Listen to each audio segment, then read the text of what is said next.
Oh my word. Liverpool have just won 1-0. 1-0. That's 2 games in a row, 2 clean sheets. That's 3-0 in aggregate if you can't do the maths there. I don't know where to start. I want to start actually with one person. I believe, firstly, we should acknowledge how much of an accomplishment it is to turn it round like we have done so far. And I get it's a very small sample size and a small case study here. It needs to be expanded. I need more. You know, in geography, when you do case studies, you have like, I think we had Haiti, earthquake, Pinatubo, I think we had. I'm going back to year 10 here. You need more. I want more stats. I want more evidence here. We will get more evidence, I'm sure, in the coming weeks. But what we can go on now is 2 games and 2 wins. We've got to start with that. The team have got us over the line there. The team with a better team against the Galacticos, against the European giants. And a bit on the that contentious decision at the end, because I think that was definitely worth talking about, that penalty there. But listen, we've got to talk about one man. Connor Bradley. Oh my word. Obviously in this game we knew the response that was going to be received from Trent by him. I'm not surprised to hear it. Are you? You can have your opinions on it. I'm not bothered. I don't want to talk about a guy who's no longer at our team. I want to talk now about Connor Bradley. Why talk about someone else and focus all your attention and waste your breath? You're going to die one day, you know. Save your breath. Don't talk about someone else on someone else's team. It means nothing to us right now. Talk about the guy who's just putting a 10 out of 10 performance at home to help us win 1-0. And there's something so satisfying, because we knew all the talk would be about Trent, and it was pre-game, it was all about Trent. I imagine post-game it'll largely be about Trent. But I know who I'm talking about. I know who you're probably talking about. It's the other right back on the other team. The guy no one was speaking about pre-game. Oh, do you remember that Conor Bradley tackle against Mbappe last year? Do you remember that? That is so harsh just to bring that up. Like, is that the only thing you've got to bring up? Seriously? What about his other fantastic performances for Liverpool? I get it was amazing, that tackle. That applause is still ringing around the ground. However, it was haunting Mbappe today, that applause from that tackle last year. However, this is a more than capable footballer. I get he was good today, Bradley. People are speaking a bit down on him like he's never done this before. This is exactly what we know he can do. And I'm going to speak about McAllister later. He did the exact same. That's the McAllister we know and love. And today, it was Bradley. But a bit more in my opinion. This was, for me, his best performance in Liverpool shirt. I've got to say, he's locked up one of the best wingers in the world there. Not just once, not just maybe twice. 3 times a lady. That's a song by Lionel Richie. Not just once, twice. All game. All game. He didn't get a sniff, Vinicius. He embarrassed him on live TV for 90 minutes there for everyone to see. It was embarrassing. Vinicius was diving on the floor. He was faking stuff. Do you know the best thing I loved about Bradley today? He put a great tackle on Vinicius, and it was like, yeah, I loved obviously the volume of tackles that he would get, and he must have won the ball 8 or 9 times today. But there was one tackle. It was on the floor. It slid in on the floor, and instead of knocking it off just to a Szoboszlai or a Gravenberch, like, you know, I've done my bit. You go and run now. You go and take over. Bradley just kept running, like he overlapped, and he kept advancing. I was trying to say progressing and advancing. I merged it into one word. Progrvancing. Have that. That's what I can give for Conor Bradley. He's making me make up new words. That's how good he was today. And I think he won a free kick from Vinicius pulling. In every single domain of the pitch, Bradley got the upper hand. He was 1-0 up in every department on the pitch. It was a fantastic performance from right back. And I'll go as far to say this, and I'd love you to get involved in comments. Please do. I'm seeing him come through now. Was that the best individual performance from a Liverpool player this season? I believe it to be. I believe it's up there with certainly competing with Szoboszlai in various games, Arsenal, Newcastle. I would say it's competing with the performance from Ryan Gravenberch this season. I think it's competing with the performance from... I actually thought Konate was great against Man United, I've got to say, and we lost that game. I think maybe that was actually enhanced by how bad the rest of the team were, so I can't say that one. I think McAllister in that previous game against Villa was fantastic. But for me, this Bradley one just takes it above a bit. And you can have your thoughts on the booing of Trent. I get why it happened. I'm not entirely surprised. Again, I don't want to waste too much of my life spending talking about this. But I think there is something so much more satisfying in what Bradley did today. That is how you get the upper hand. Ultimately, that is a way to round that off. You can boo him, you can jeer him, whatever you want to do. How's about the team you support, Liverpool? How's about your right back putting a performance that beats Trent's? How's about your right back, the guy who took over Trent, by the way? The guy who stayed at club. How's about he puts in a 10 out of 10 performance and wins man of the match? I don't know if he won it. I assume he did. He easily won my man of the match behind maybe, I think Courtois just behind him and Szoboszlai. That's the best way to put a mark on there. Everyone's talking about Trent pre-game. I know who's getting the headlines after. It's the guy who locked up one of the potential Ballon d'Or winner from the other year. You know what I mean? Like, come on, Vinicius played well against us in the last few years as well, scored a few goals, so great performance.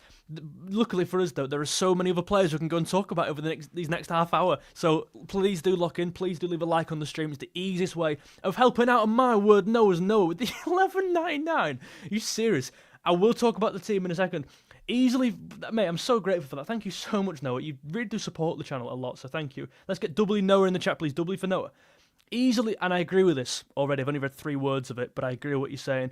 Easily Wirtz performance today. So many positives. I think you meant to say there, Noah. Easily Wirtz's best performance today. I'll fill it in for you because you're right. So many positives. No reason why he can't beat City's defence. Yeah, I agree with you. Same with the midfield tonight. Thought McAllister and Wirtz link up. They did link up so well. They did. I was hoping someone would bring that up. I really was hoping someone would bring that up. Thank you so much for that donation, mate. We've had another donation from LFC Josh, one of the long-term supporters on the channel, by the way. Love this channel, love the team, up the Reds. Thank you very much. You've summed that up very well, in my opinion. I love this channel as well. I love the community we're getting. Thank you so much for your $1.99. I want to just bring back to this. That was Wirtz's best game. Arguably. I think there's definitely an argument to be made. I thought against Frankfurt he was really good. But in my opinion, I think you've got to, in some capacity, bring in the opposition here to weigh up what the best game was. That is, for me, why this Bradley game was so much more impressive than a Szoboszlai performance against Newcastle, perhaps, because they're 10 men ultimately, right? This is their tournament, Real Madrid. This is their... I know it was our at home, but this is kind of their stomping ground in terms of the tournament, right? We got a terrible record against them in recent years as well, in finals, etc. So to do it with the added variable of they're such a great side. They're such an amazing side, they are. I thought Wirtz, for this to be his best game, was really spoke a lot about his character, in my opinion. Obviously, he was dropped last week. I was unsure if he'd start today. In my match preview, I would have started Gakpo, and didn't say that, and I do stand by that, to be fair. I think Wirtz was very, very good. I don't think it was absolutely amazing. Like, let's not get carried away. I do think he was better than Salah. I think he was better than Ekitike. I'll speak on Ekitike in a bit, because I think that's a really interesting one to talk about. A bit more depth, because I believe he needs someone with him. I do think that. We'll talk about that later. But yeah, so positive from Wirtz. He was so clearly getting the ball more in areas that he wanted to receive the ball more. I think a lot of the time, certainly in the early, like the Newcastle game, remember that? It's like, you're getting the ball as a number 6 player. You don't want to receive the ball there. Starting him off the left, he can then not invert. He can tuck inside, get into the half space where he likes to operate, where he's been operating for the last 2 or 3 years at Leverkusen. That's exactly where he wants to be. And starting him off the left today helps him, or it makes it easy for him to get into them positions. It gives him more of a free role as well, coming more central. A very different dynamic to a Gakpo. That's a good thing. That is a good thing. Gakpo obviously has that thing where he is kind of plan A, his route 1 is get the ball, cut in onto the right foot and get a shot away. I saw that from Ekitike twice today. And it makes you think, right, that's a great asset Gakpo has there. But if Ekitike can, maybe not equal it, but if he can add some sort of elements of that into his game and bring that to the table, whilst getting Wirtz in the team as well, with all the great things he's doing, maybe that's the happy medium here. Maybe that's the great balance we're looking for. So Wirtz is a really interesting option off that left-hand side.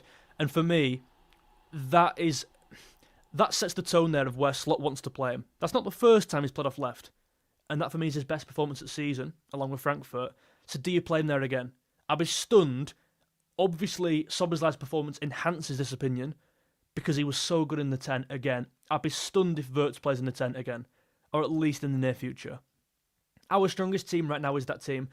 I think it's important. I've spoken, I mean, there's 250 people in here, guys. I really appreciate this because we've just won a game there 1-0. 2 wins on the bounce, 2 clean sheets. Some fans are going, well, what are we doing? We didn't win 3-0, we didn't win 4-0, that was pathetic. Just about the team, like, we were fantastic tonight. That's amazing. I've not got one negative thing to say, particularly. I thought the last 10 minutes, I was like, well, we need to hold on here because we're letting the ball slip quite a few times, giving it to them a lot. I thought there could be a world in which they equalise. However, they didn't. We got over the line. So yeah, get behind the team. We're fantastic today, and that's the stepping stone we needed for me, and the ignition we need for some momentum to get over the line now and tick on. I think it's important we don't forget about the team performance. We're looking at individuals, be it Bradley, be it McAllister, we'll come on to later on, be it Wirtz, as we were just saying then, Szoboszlai, of course. However, we can't forget the team performance there, because we could sit there for half hour going through all individual performances, but ultimately they make up the team performance. And I said today, actually, to my dad, Cafe, earlier, I was like, performance over result for me here. Maybe that's controversial. At this stage in the Champions League, if we'd have lost today, I wouldn't be sitting there going, well, we're probably out Champions League now. There's so much time in this new format as well. If you lose one game, look at Man City last year. Like you can come back and you'll be fine. Or maybe City's a bad example, but you get my point there. It's the performance we needed right now at this stage of the season, having lost 5 on the bounce, whatever it were, and after that Villa game, if you put another good performance together, say we put a great performance today like we did, and drew 0-0 or lost 1-0, I'm looking at that City game going, probably beat them. But if we put a crap performance in today and won, I'd be going, well, great result, but ultimately, are we going to beat City playing like that? Probably not. So today we've got best of both worlds. We won the game and a great performance. That's perfect. I was literally thinking damage limitation. Would I rather win or a good performance? We got both. And it's the team performance there. Everyone 9 out of 10. You're entirely right. Please do leave a like on the stream. It's the easiest way of helping me reach more people, build this community much faster and stronger, I think, in my opinion. So leaving a like does push the video out to more people. Make sure you subscribe as well. Daily Liverpool stuff on here and on TikTok as well. We could talk all day about individuals. I thought Salah had some really good touches today. Played a great pass in that first half. At the end, that pass to, not Chiesa, I don't know who it was at the end. That pass from Gakpo to Chiesa at the end. Oh my God, imagine if that. The crowd would have never shut up if Chiesa scored there, having sung his name for 20 minutes prior. We need to focus on team performance. So many components came together today, and that's the important message in my opinion.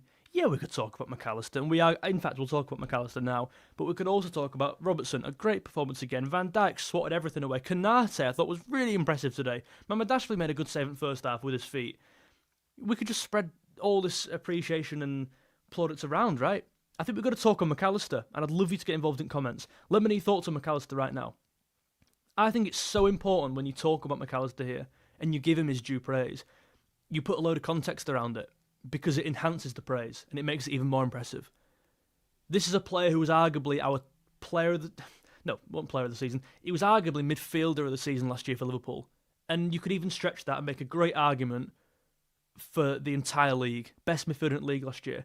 We know exactly how we can get World Cup performances. It was great at Brighton before Liverpool last season before. The last 8 games, 10 games, have not been it. He's been miles off it. To the extent that Jones came in, which is, Arne Slot doesn't really particularly do that. That's one thing. For Arne Slot to start Jones 2 games in a row, that says a lot. Credit to Jones because he was great. However, McAllister almost let that position go. And think about it like this. If Jones didn't get injured in that previous game, he'd probably still be in there. So put all the context around it with that. He had a kid. He had a really disjointed pre-season. He was almost treating the first 2 or 3 games like pre-season, really. Really slow start, obviously going with Argentina as well. 2 international breaks, getting back later than everyone else. Having a new child, I think that's really not underrated. That's really not spoken about, I think, in football, that kind of human level, the personal level. For him to do what he's done the last 2 games has been phenomenal. Phenomenal. Having played midweek as well, it wasn't amazing that game, but no one was. He was playing in a B team, what do you expect? He played midweek. Against Villa, man of the match, in my opinion, 9 out of 10. Today, you could make a great argument for man of the match today. A great argument. Having scored the winning goal, he might have even got the man of the match, don't know. But yeah, you're right entirely here. I'm amazed by how I thought it said McAllister, sorry. You could put McAllister in that and it'd be entirely right. I thought that was what you meant there. But some of the jewels he was winning today, I think McAllister played a massive role in helping us get over the line, helping us keep a clean sheet the 2nd in a row. This is what we know he can do. This is McAllister delivering what he did. He got man of the match. Fantastic. That's fantastic, isn't it? Deserves it. Does he not? I think Sober's maybe in the game were better. Got the assist as well. But when you consider the goal, the game-defining goal as well. If we won 2 or 3-0 that, I don't think he would have won it. But the goal that won the game, the smallest fella on pitch scores an header in box. Come on. You've got to give him some credit there. I thought it was fantastic. The one no one's speaking about today, I don't think I've seen his name mentioned once here. It's Ryan Gravenberch. I think we've got to speak about this performance, and certainly the performance in the second half. I believe that to be his best half today. I think there was so much to be said about his off-the-ball ability today. He was sat a lot more conservative. There were times where I want to kind of watch back the highlights tomorrow and see what was going on. But from what I saw there, it was almost a 4-1-4-1. McAllister were a bit more advanced. Gravenberch were kind of left to hold on his own. I'm not fiddling. I'm not doing anything weird there. I was trying to demonstrate how... Carry on. But Gravenberch, off the ball, we've known he's got these like Fabinho-esque legs in terms of interceptions. He's so great at putting out fires. I just thought that was the case today, and he's not been spoken about. I've not seen his name mentioned once today in this chat, not once. And I think that's unfair because he was really good today. Often with Liverpool, and we saw, oh my God, what a great example. We saw it against Aston Villa. It's like one of the midfield players can never stand above the rest because the other two tend to have a good game as well. It's like today, Szoboszlai had a great game. Got the assist. I thought he led us over the line so many times. Dragged us over the line, led that midfield by example. But like McAllister scored the game-winning goal and had a great game as well. Gravenberch had a great game. So it's like no one stands out. You're talking about them as a collective, right? You've got to talk about the midfield, not one player. Villa, all three. I did my player ratings on here after the game. Subscribe so you don't miss them. I give all three players a 9 out of 10 against Villa. And I don't think I was controversial in doing that. Gravenberch scored the goal. Szoboszlai was probably our best player in the game. And McAllister were fantastic after a period out of form. I think it's like, you know what I mean? Yeah, I think, Ben, you're entirely right there. It's hard to pick out players after a great team performance like that. When the bar's set so high by everyone, and everyone you feel like pushing each other, who do you even talk about? Yeah, man, I really enjoyed today. There was so much to talk about. I think we can talk... We've spoken about Bradley. Please do rewatch this stream. I'm going to no doubt speak about him later on in this vid as well, because he was my man of the match. In fact, man of the match, let me know yours. Just write the name of the player, nothing else, just so I can get a visual idea of who you think was man of the match. Yeah, we'll talk about Robertson in a minute. Just remind me again. We'll get through Robertson. Not in the... Where's that? No. We'll get through... I thought the centre-backs as well we need to talk about. And Ekitike. Need to talk about Ekitike. And, of course, Szoboszlai. Bradley, this man of the match, by the way. Bradley, Szoboszlai, Bradley, Dom, Bradley. I think unanimously Bradley wins this. That's an interesting shout from one of the members on the stream, LFC Foxy, mate. I hope you're well. Konate leads us on to Konate. Nice little segue there. I think Ben says Szoboszlai. It's between Szoboszlai and Bradley for me. I just thought Szoboszlai does it every game, so it's more noticeable when Bradley does it. I know that's not his fault. If anything, that's Szoboszlai being too good. You know what I mean? But I think we've got to give it to Bradley on this occasion. We've got to... By the way, there's 280 people in here. I've never had, ever... I'm getting quite... my head's running. I've never had 300 people in a stream, ever. After beating Real Madrid, could this be the night we get 300 people in here? If you want to push the video out, please do leave a like down below. Be in here whilst there's 300 people talking about the Reds, because that'll be mega. That'll make my night. Thank you so much. Be an extra bonus on the night. Konate, I can tell you right now, and I'd love you to let me know what I've forgotten here. I can tell you all of Konate's good performances this year. Or, like, very good performances. That's not a negative, by the way, I don't think. So I thought against Newcastle was awful. Bournemouth was awful. I thought Arsenal was his first brilliant game. Please do let me know. Good vibe. That's the goal here, mate. It's nothing serious. It's very relaxed. Hope you feel the same. I thought Arsenal had a good game. I thought... Was there a Champions League game he had a good game? I'll go Frankfurt because he scored. I will go Villa the other day. I'll go Man United. Someone said Real Madrid.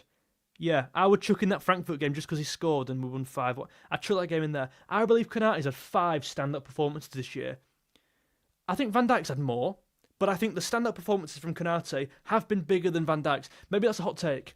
In terms of their best game, I think you're looking at Van Dijk's against Newcastle. He was fantastic that day. But I don't think Van Dijk's got like 4 or 5 absolutely outstanding games. But I think maybe Konate does. And I think the praise on Konate is not loud enough, in my opinion, right now. Eber's a big game player. I think you could well be right there.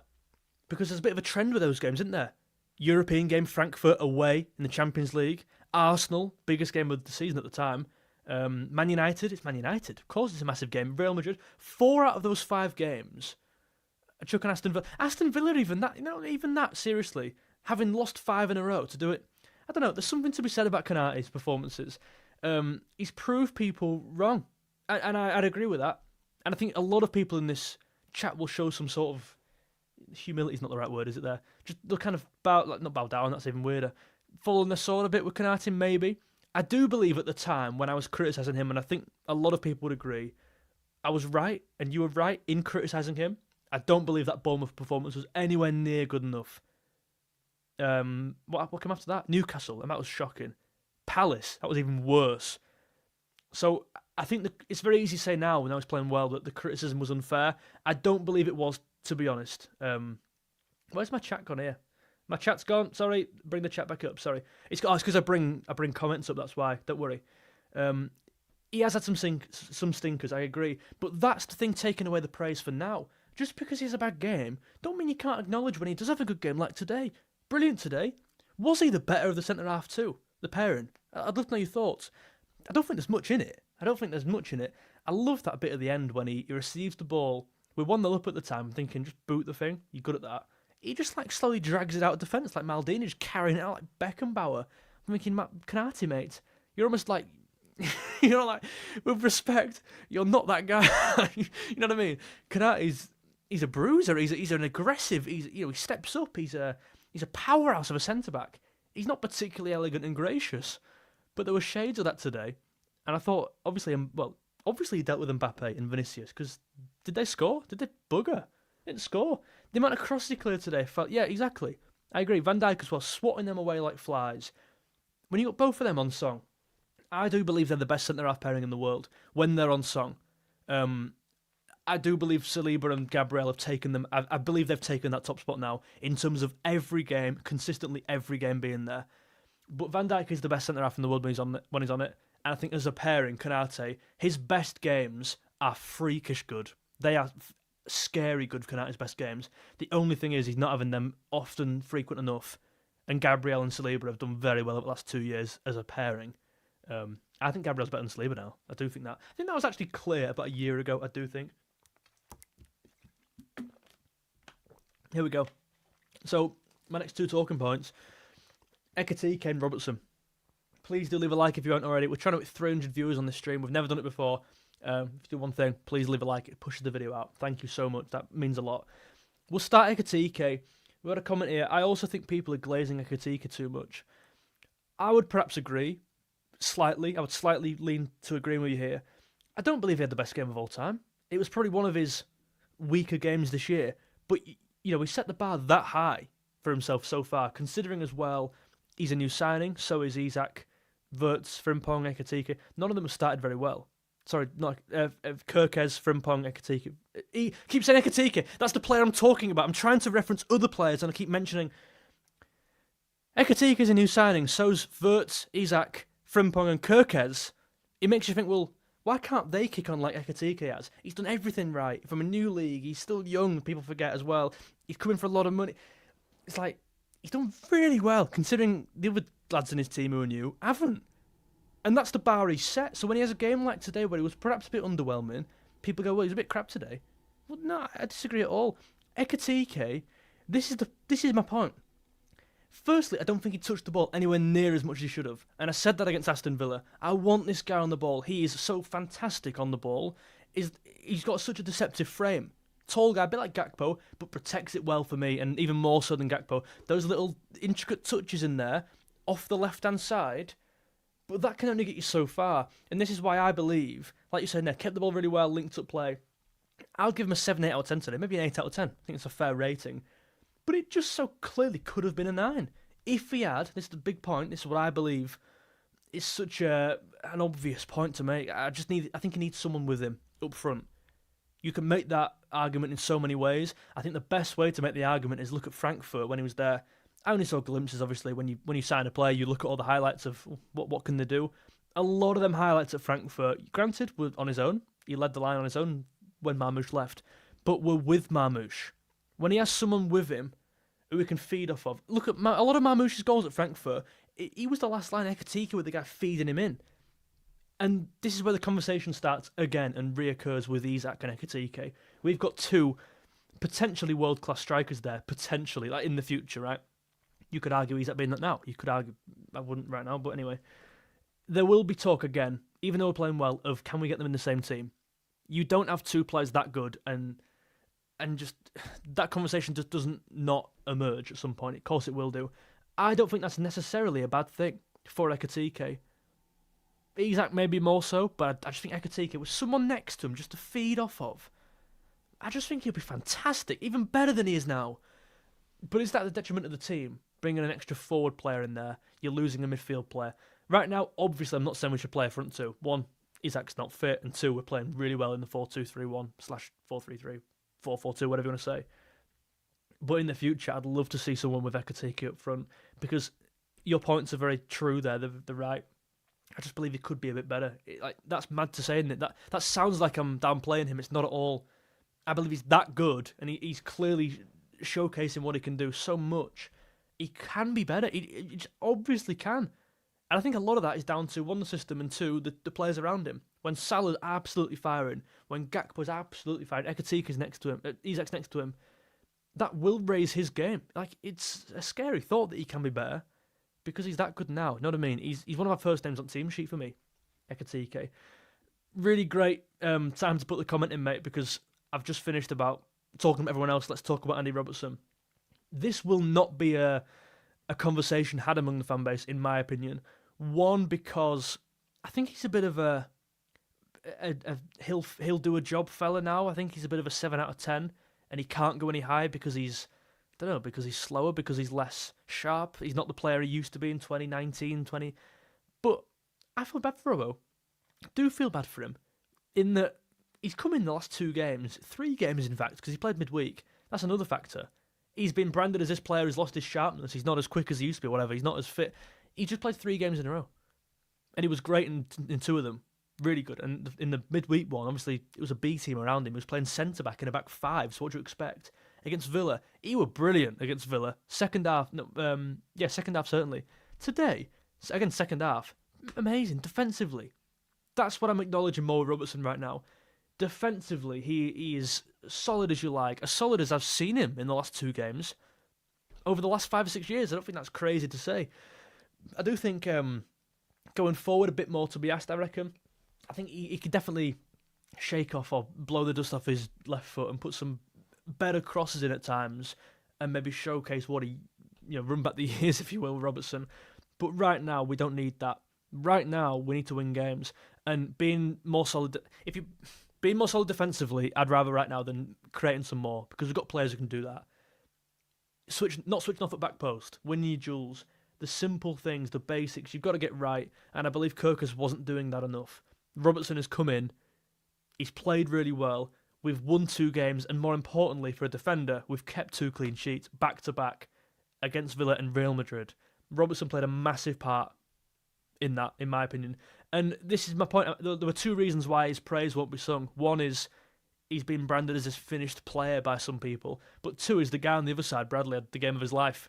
So no one's going to speak about Robbo, right, because he did the simple things right in the average game, but I think there's a bit to say in terms of where they wanted to attack us. They wanted to always go down the left. 1 being Vinicius is arguably the best player, or second behind Mbappe, and he's on the left. But 2, maybe they saw Bradley as a less capable defensively than Robertson. So I think Robertson did everything he asked of him today. When Ardagula was pressing down the right, when Bellingham was in them channels, when Trent came on and did nothing, whoever was on the right at the time, I think he dealt with everything today.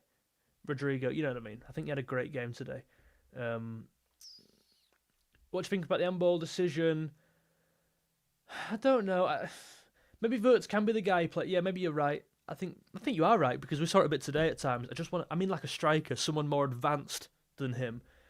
The handball decision, I'm not bothered. We won the game. At the time, it seemed like a crazy decision. After rewatching it, I'm like, he probably has got his hand down his side. Is it unnatural?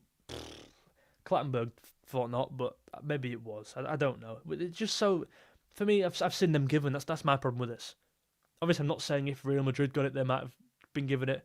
They would have. But no, you get my point, though. I've seen worse ones than them given. I've seen them given when they're like this. I've seen them given with fellas with no arms. You know what I mean? It's like, what's the cut-off here?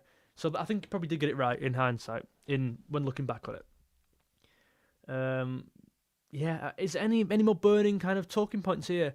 I feel like I covered everyone in the team today. I mean, we could end it on Szoboszlai. Don't think I've mentioned much. Salah as well, not mentioned much on.